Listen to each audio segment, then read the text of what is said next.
Olá, meus amigos, sejam bem-vindos mais uma vez ao nosso estudo do livro Iniciação ao Espiritismo. Hoje nós vamos tratar do capítulo 16, cujo título é Argumentando sobre a Reencarnação. Semana passada nós vimos o capítulo 15, que fala exatamente sobre esse tema. E eu disse que a reencarnação é um dos pilares da doutrina espírita. E mais, que sem a reencarnação não haveria justiça, não haveria misericórdia por parte do nosso Pai, o nosso Criador. Explicamos sobre a diferença da ressurreição e da reencarnação. Então, nesse capítulo de hoje, que é o estudo do dia 12/7, nós vamos aprofundar um pouquinho mais sobre esse tema tão importante, tão interessante, né, que nos mostra a realidade da vida, a justiça, o amor de Deus para com as suas criaturas.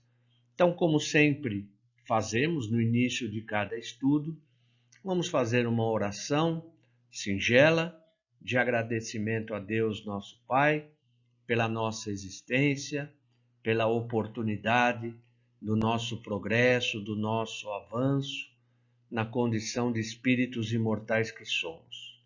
Pedimos a Jesus e os seus trabalhadores do bem que estejam sempre ao nosso lado, nos amparando, nos protegendo, nos iluminando e nos libertando da ignorância. Assim, Senhor Jesus, que possamos entender esse estudo, tudo aquilo que será colocado, que com certeza servirá para o nosso progresso, o nosso avanço moral, o nosso avanço espiritual. Fique conosco, Senhor, agora e sempre, que assim seja. Argumentos filosóficos. O que dizem outras religiões, doutrinas e filosofias? Dizem elas que Deus criaria um novo espírito quando do nascimento de cada ser humano. Então, cada criança, cada ser que nascesse, cada ser humano que nascesse, naquele instante criaria-se também o espírito ou a alma daquele ser. Então, em uma única existência, aquele espírito deveria alcançar a perfeição e a felicidade plena, que seria o céu, o paraíso. Porém, se aquele espírito ele não conseguisse, naquela única existência, que pode ser breve, muito breve, e pode ser mais longa, né? Se ela não conseguisse atingir esse estado de plenitude, da perfeição e da felicidade, então ela estaria condenada, ela viveria as penas eternas, né? Viveria no inferno. Mas a doutrina espírita prega algo totalmente diferente, porque o espírito ele não consegue, em hipótese alguma, numa única existência, como eu disse, que ela pode ser questão de horas, de minutos, dias, alguns meses, né? Ninguém sabe. Como é que aquela alma que foi criada no momento do nascimento poderia se desenvolver tão rapidamente? Então, a doutrina espírita prega algo diferente. Tal afirmação, né, essa que a cada nascimento seria criado no mesmo instante o espírito, não condiz, em hipótese alguma, com a justiça, o poder e a bondade de Deus. Seria injusto Deus criar hoje seres mais aperfeiçoados, fisicamente e intelectualmente falando. Porque os homens das cavernas, por exemplo, nossos ancestrais, por que Deus hoje faria seres humanos, corpos, né, mais bonitos, mais evoluídos, mais aperfeiçoados do que aqueles corpos rústicos da época das cavernas, né? Por que Deus faria essa distinção? E a gente sabe que Deus não faz nenhuma distinção das suas criaturas. Então já começa, né, por esse aspecto físico, intelectual, já começa a não bater com esses argumentos filosóficos de outras religiões que preconizam, né, esse aspecto do espírito surgir quando do nascimento do corpo, né, e que a vida se resumiria apenas em uma única existência. Qual o motivo, então, das condições tão diferentes, né? Pobreza, riqueza, inteligência ou não, aquele corpo que apresenta problemas de ordem física, ordem psíquica, emocionais, diferenças radicais da posição social, local geográfico de nascimento, né? Então, como que a gente poderia explicar essas diferenças tão grandes? Por que que Deus condenaria um ser que nasce a viver num lugar totalmente inóspito, como um deserto, por exemplo, um lugar extremamente agressivo, sem recursos naturais, enquanto que outros nasceriam num oásis, né? Num lugar que desfruta de todos os recursos possíveis. Por que que uma pessoa nasceria bem aquinhoada do ponto de vista material, sem nenhuma necessidade premente? Quer dizer, teria todas as suas necessidades materiais supridas, e outros nasceriam na miséria absoluta. Por que que uns são poderosos e outros passam a vida inteira só obedecendo? E por aí vai, né? As condições, por que que um nasce num berço de ouro, tem condições de estudar, viajar, passear, comer e se vestir bem, enquanto que outros não possuem o mínimo necessário para viver com dignidade? Como seria isso? Deus então jogaria uma moedinha na base do cara e coroa? Se for cara, vai se dar bem, vai dar tudo certo na vida. Se for coroa, vai dar tudo mal. É assim que Deus rege o universo? É assim que seria a prova que Deus nos ama? Claro que não, né? Qualquer criança hoje, em sã consciência, sabe que não é dessa forma. Então, como que os seres, os espíritos, poderiam alcançar o mesmo fim, que é a perfeição, né, e a felicidade plena, nascendo em condições tão diferentes, tão desiguais? Então, só a reencarnação é que vai conseguir, com argumentos fortes e sérios e verdadeiros, explicar o porquê dessas diferenças e por que que a doutrina espírita não aceita essa tese de que o espírito é criado no momento em que nasce aquele corpo físico. É uma questão de racionalidade, de bom senso, né? De discernimento. Como alcançar a perfeição e a felicidade plenas em uma única existência que muitas vezes revela-se curtíssima, né? Como eu disse, questão de momentos. Às vezes uma criança nasce, um ser nasce, dali algumas horas ela já desencarna. Muitas vezes nasce com algum problema sério de saúde, passam alguns meses ou poucos anos e aquele ser volta para o plano espiritual. Como é que ele poderia obter todo o conhecimento, desenvolver todos os sentimentos a ponto de se transformar num espírito puro, que essa é a destinação de todos nós? Como isso seria possível numa única existência e que, além de ser única, poderia ser muito breve, né? Então fica difícil explicar dessa forma. Se Deus agisse dessa forma, desse jeito, né, de uma única existência, ele estaria nos condenando ao sofrimento eterno.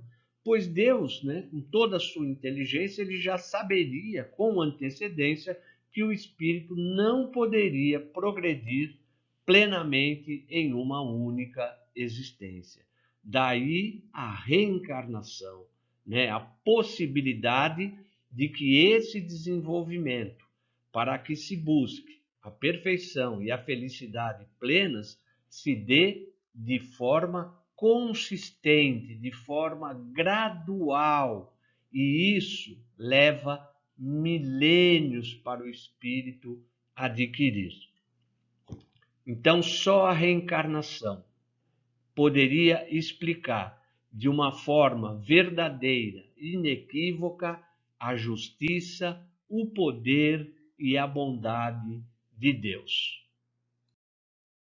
Deus é justo, pois cria todos da mesma forma e com as mesmas potencialidades. Deus, quando cria cada um de nós, inicialmente um princípio inteligente, ele cria todos, absolutamente todos, da mesma forma, com o mesmo carinho, com o mesmo amor, com a mesma potencialidade. Por quê? Porque Deus já traçou que todos nós chegaremos à condição de um espírito puro. Como eu disse no estudo anterior, né? Pergunta 132 do Livro dos Espíritos, o porquê das nossas encarnações, as nossas reencarnações, né? Então, se Deus cria todos iguais da mesma forma e com as mesmas potencialidades, é para que todos nós, sem exceção, alcancemos o mesmo ponto, aquele que Deus quer, aquele que o Senhor do universo determinou. Portanto, os infinitos níveis evolutivos, eles derivam, eles têm como causa o tempo de criação de cada espírito e das escolhas que nós, espíritos, fazemos, né? Então, por exemplo, por que Jesus é um espírito crístico? Ele está no topo da escala dos espíritos puros. Porque, com toda certeza, Jesus foi criado muito, mas muito tempo antes de nós. Assim como muitos espíritos foram criados depois de nós e são criados sempre por Deus. Então, existe aí essa questão que nós precisamos levar em consideração, porque ela é fundamental, a questão do tempo da criação, mas também outra que é extremamente importante, que são as escolhas. Quanto mais acertada for, ou mais acertadas forem as minhas escolhas, mais rápido eu me elevarei como espírito, eu crescerei, eu progredirei como espírito. Quanto pior as minhas escolhas, mais tempo eu vou demorar para chegar aonde Deus quer que eu chegue. Só que Deus não interfere, ele nos dá o livre-arbítrio. A partir do momento que nós vamos desenvolvendo a razão, o nosso livre-arbítrio segue junto, em paralelo. Então, quanto maior a racionalidade, maior o livre-arbítrio. Quanto maior o livre-arbítrio, maior a minha capacidade de escolha. Daí a importância de fazermos as escolhas certas, com a finalidade de aprendermos e evoluirmos mais rapidamente. Diferentes são os problemas e as dificuldades que cada ser enfrenta na sua marcha evolutiva. Então, tem aqueles, né, que têm determinados problemas, dificuldades e ficam, vamos dizer assim, patinando, né, andando de lado. Eles não conseguem andar para frente, eles vão andando de lado. Esses vão retardando a evolução, ela será muito mais demorada. E cada um de nós, cada espírito, tem as suas dificuldades. O que às vezes para mim é algo que eu resolvo com muita facilidade, pode ser que para outras pessoas, né, outros espíritos, seja extremamente difícil lidar com aquilo. E vice-versa. Às vezes Por exemplo, a minha esposa, a minha filha pode lidar com muita facilidade com uma situação e eu tenho muita dificuldade, muito problema. Então eu vou, né, me ter que debruçar muito mais para superar determinadas dificuldades.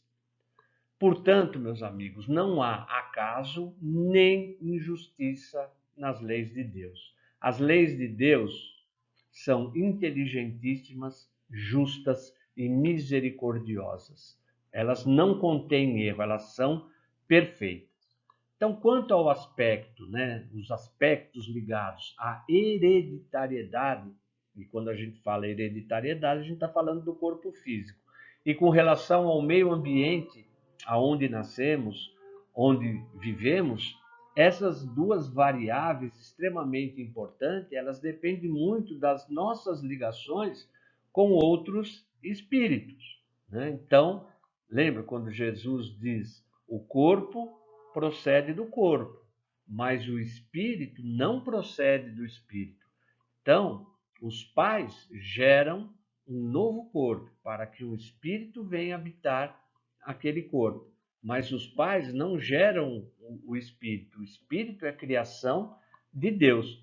Então, a hereditariedade e o meio ambiente onde nós nascemos e vamos nos desenvolver depende muito desta ligação, dos compromissos que nós temos com outros espíritos, a nossa família. A nossa família espiritual, que muitas vezes é a mesma consanguínea, corpórea. Outras vezes, elementos diferentes, espíritos diferentes são acrescentados. E por que essa ligação? Por que essas questões ligadas à hereditariedade e ao meio ambiente? São as provas, são as expiações que nós temos que passar. É dessa forma que nós vamos evoluir. E qual é o objetivo disso? É sempre melhorar a nossa condição moral, a nossa condição espiritual, por meio das boas influências que esses espíritos vão nos ajudar, vão nos trazer, e nós fazermos também a nossa parte, que é a superação, né, daquilo que há de ruim em nós, os vícios, as más tendências, as más inclinações. Então, tudo isso, todas essas oportunidades que são concedidas pela misericórdia de Deus, só prova, só mostra o quanto Deus é bom e quanto o seu poder é grande. Visto que Deus não nos condena e, ao mesmo tempo, Ele nos proporciona uma quantidade infindável de oportunidades visando o nosso aprimoramento. Como eu disse anteriormente, cabe a nós, através das nossas escolhas, o nosso amadurecimento, fazer esse processo evolutivo o mais rapidamente, né? Porque quanto mais rápido fizermos, menor a dor, menor o sofrimento. O objetivo central, principal, é sempre a perfeição e a felicidade. Bem, vamos falar um pouquinho dos argumentos científicos, né? Falamos dos filosóficos, agora os científicos. A ciência ainda não tem como comprovar a reencarnação, pois ela, né, a reencarnação é um processo que transcende, quer dizer, ultrapassa, vai muito além do processo da vida física, da vida corporal. E esse processo da reencarnação, ele não está nas mãos dos homens. Ainda não é muito conhecido pelos homens, até porque eles, os homens, né, os cientistas, eles não conseguem parar ou repetir esse processo da reencarnação para poder observá-lo. É por isso que, via de regras, médicos, cientistas e muitas pessoas, ao não conseguir comprovar, têm dificuldade em aceitar. Porque a ciência parte do quê? Da observação, da constatação e da repetição controlada. A ciência parte desse princípio. Quando ela não consegue fazer isso, parar um processo, repetir, observar, então o que é mais fácil fazer? Negar. É por isso que muita gente simplesmente não acredita na reencarnação. E muitos, dependendo da corrente religiosa que segue, acredita na ressurreição, que é o ressurgimento daquele corpo físico que já foi decomposto, que já voltou para a natureza. E isso a ciência já provou que é algo impossível de acontecer. Lembranças espontâneas. Conscientemente ou em sonhos,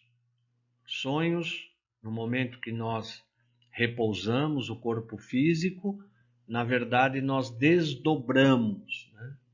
Nós vamos para o plano espiritual. Nosso espírito está mais o laço que une o espírito ao nosso corpo físico. Ele relaxa e o nosso espírito vai para o plano espiritual trabalhar, estudar, encontrar com outros espíritos. Então a gente chama isso de sonho. Na verdade, é um desdobramento. Então há pessoas que se recordam das vidas passadas. Elas trazem, por meio dos sonhos, né, os ditos sonhos, fragmentos de algumas coisas que são reminiscências, né? São pequenas lembranças de vidas passadas. A reencarnação também ela pode ser constatada por meio da regressão de memória. Então, por meio da hipnose ou da terapia de vidas passadas, que são feitas, né, essas terapias ou essa hipnose por profissionais competentes, gabaritados, que estudaram para isso, que têm controle da situação. Então, eles ou hipnotizam, né, fazem com que a pessoa volte, o espírito volte no tempo, né, e se recordam também de fragmentos, de passagens de outras vidas, e elas descrevem fatos, acontecimentos, citam pessoas, nome de pessoas com quem conviveram, enfim, dando total ênfase, né, e entendimento de que elas tiveram vidas passadas.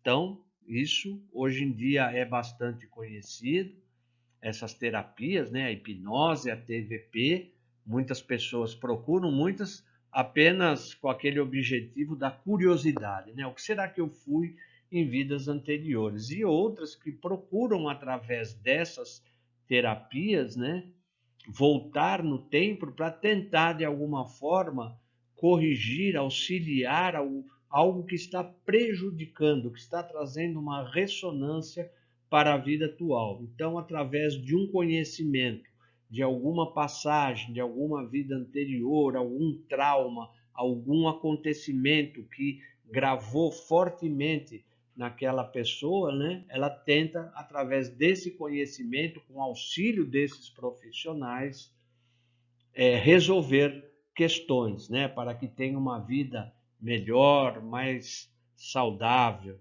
vamos dizer assim, né? Anúncio de reencarnação futura. Isso também pode ocorrer por meio do desdobramento, né, do sonho, mas na verdade é desdobramento. Então, através da mediunidade também, as pessoas são portadoras, né, de às vezes mediunidades de tipos diferentes, porque existem vários tipos de mediunidade. Então, a pessoa recebe uma intuição, uma percepção, uma comunicação, enfim, alguma coisa, né? Ou por animismo, quer dizer, pelo próprio a percepção do próprio encarnado, da própria pessoa, né? Ela tem aquela sensação, ela tem uma visão, enfim, alguma coisa que possa falar a respeito de reencarnação futura. Isso, em tese, pode, lógico que pode, né? Eu, particularmente, desconheço assim, alguém que tenha tido alguma revelação em relação ao futuro, né? Olha, você no futuro vai ser isso ou vai ser aquilo. Isso é um pouco difícil, mas pode acontecer sim, né? Assim como nós vimos a regressão, as lembranças espontâneas. Bem, nós vamos falar um pouco agora sobre os argumentos religiosos, né? Falamos sobre os filosóficos, os científicos e agora os argumentos religiosos.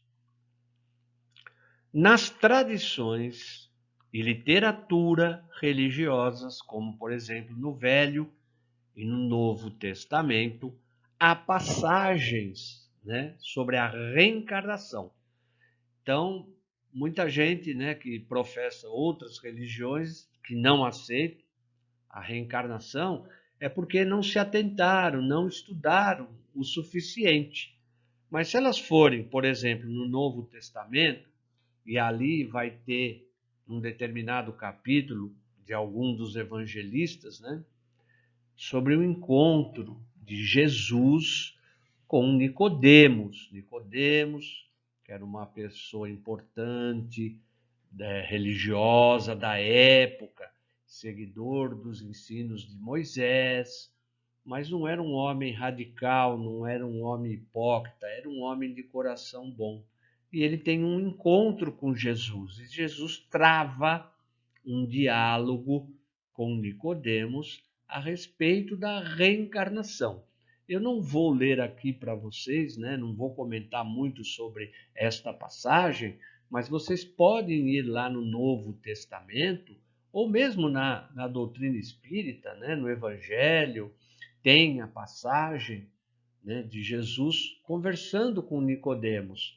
E Jesus dá uma explicação a ele, claramente falando sobre o processo reencarnatório, assim como uma outra passagem, né, Jesus afirmando que João Batista era Elias. As pessoas perguntam, os discípulos perguntam, né, a respeito de João Batista, a respeito de Elias. E Jesus diz: olha, na verdade, Elias já veio. João Batista era a reencarnação de Elias. Então Jesus explica aquilo aos discípulos, né? E eles ficam assim, meio sem entender, porque a reencarnação para eles também era algo, vamos dizer assim, diferente de acreditar.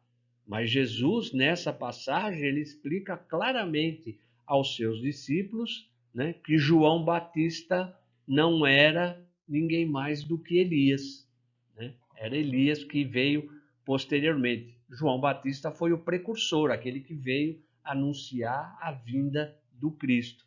Na verdade, João Batista já tinha sido no passado o profeta Elias. Então, é estudar, né? Quem estuda, aprende, conhece e se liberta. Quem não estuda, não aprende, não conhece e fica preso aos dogmas, às fantasias, né? Mas se a gente for no Novo Testamento, a gente vai ver pelo menos essas duas passagens de Jesus com Nicodemos e com os seus discípulos, explicando, de certa forma, o processo reencarnatório, por meio desse encontro com Nicodemos, explicando que João Batista era Elias.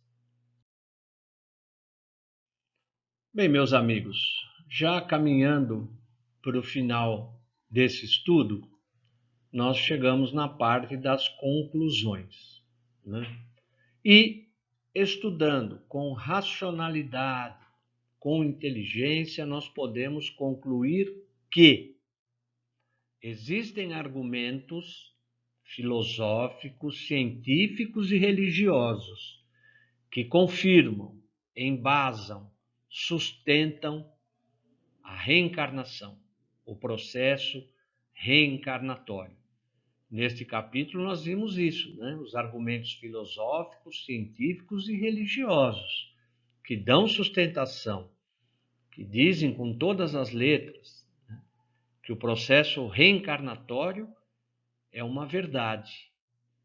E sem o processo reencarnatório nós não poderíamos falar em justiça, em amor, né, de Deus em relação às suas criaturas. Reconhecidamente, a reencarnação é uma lei divina, é uma lei de Deus, que nos proporciona o progresso incessante. Então, conforme nós vimos, aquela tese de que o espírito é criado no momento do nascimento do corpo, isso não é verdade, isso não se sustenta.